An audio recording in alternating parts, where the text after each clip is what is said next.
Hello there, Daphne Morris here. I'm going to talk to you now about blocking your knitting, reasons for doing it and how to do it. The reason is that it can make your knitting very much smoother. As you can see with a hand knitted garment, it's a little bit bobbly. It's not as smooth as you might like it.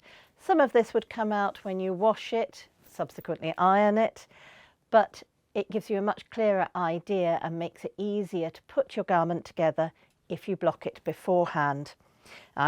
This afternoon I'm blocking a children's jumper, which is what you see here.